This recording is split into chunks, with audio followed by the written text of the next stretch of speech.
My name is Ruth Markel. I am the mother of the late Dan Markel. I stand before you today to express the profound sadness and grief that Dan's family and I have endured since his tragic murder. We have lost a treasure. My son Dan's life was cut tragically short at 41 years old. For 11 years, we have been forced to a life filled with unimaginable pain and heartbreak. Dan's father Phil and his sister Shelley share in this unending sorrow. Dan was a devoted father, brother, and son. Dan's life was marked by his devotion to family, education, and community. He was a loving, caring, and inspiring person. His academic journey included studying politics and philosophy at Harvard University, earning a master's degree later in political theory from the Hebrew University of Jerusalem and the Emmanuel College in Cambridge, and later going back to Harvard to get a law degree. Dan was a prolific scholar and did start, co-founded the influential Prof's blog. His energy, drive, and sociability greatly enriched the FSU College of Law. Dan's life was filled with passion, music, dance, sports, travel, and people. But of all my son's accomplishments, however, I am most proud of the devoted father Danny was to his two sons, Benjamin and Lincoln. Dan was present, loving, and supportive, always putting his children's well-being first. He regularly attended the boys' daycares, reading with them. His office was filled with their drawings, and his home, his living room, filled with their toys. Dan was the boys' hero, and they have been forced to grow up without a father. Dan's murder has shattered our family and caused deep permanent pain. This was a particularly senseless crime, and the murder was particularly insensible. It was not revenge. Dan was a law-abiding and respectful citizen, an active father, and a living son. His life was devoted to teaching and helping others. The pain and suffering of Dan's murder goes well beyond other families too. That is why I wrote the book, A Mother's The Unveiling, A Mother's Reflection on Murder, Grief, and Trial Life.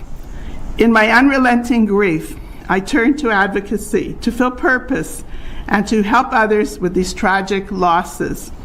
I have found meaning and comfort to connect with others who want to serve justice.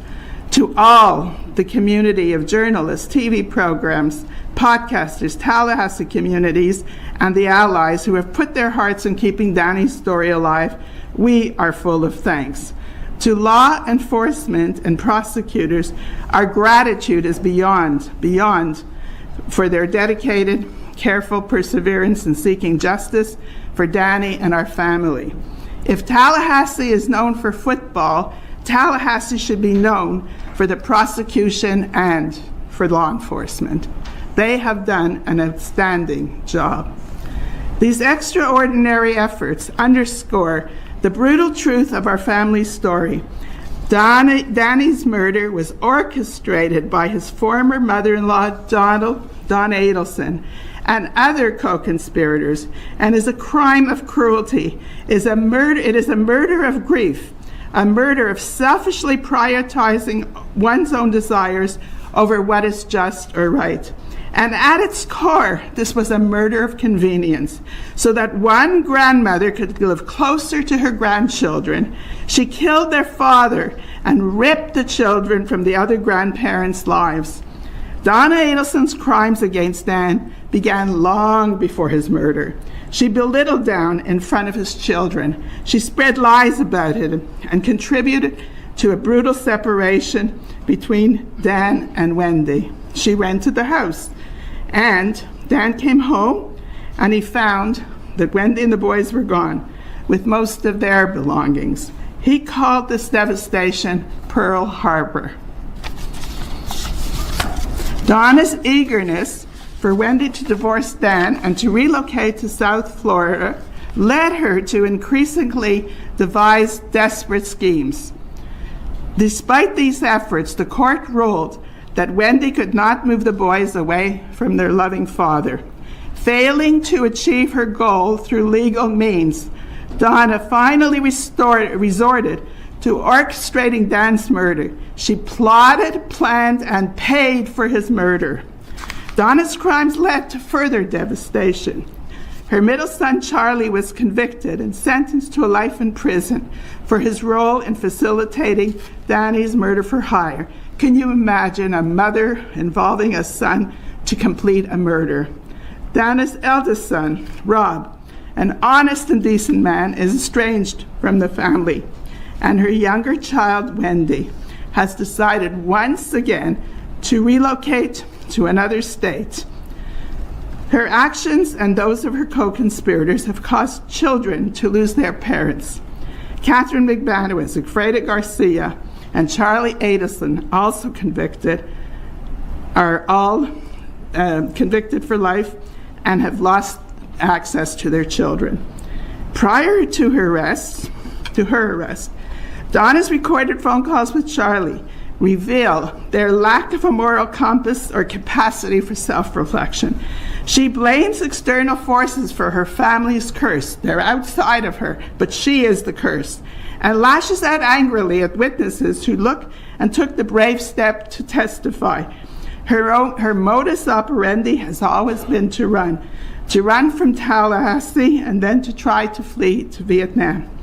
For our family, there is no such prospect for escape. Danny's absence, and that leaves a hole at the center of our lives, no matter where we go. Yet Dan's murder was not enough for Donna. His death was not enough. Danny had to be fully erased from his beloved sons. The boy's last name was ever changed, an extraordinary decision to excise the Markel name from Phil's only grandsons who shared his last name. And after the first arrests were made, Donna didn't allow the Markel family to have access for over 6 years. It was only when there was a phenomenal Tallahassee advocacy group that passed the Markel Act. The passage of this bill was immediately followed by our first invitation to see the boys after the arrest. The door only cracked open. Despite these efforts, we remain excluded from the boys' lives. We were not at their bar mitzvahs or graduations. We have extremely highly choreographed visits and communications.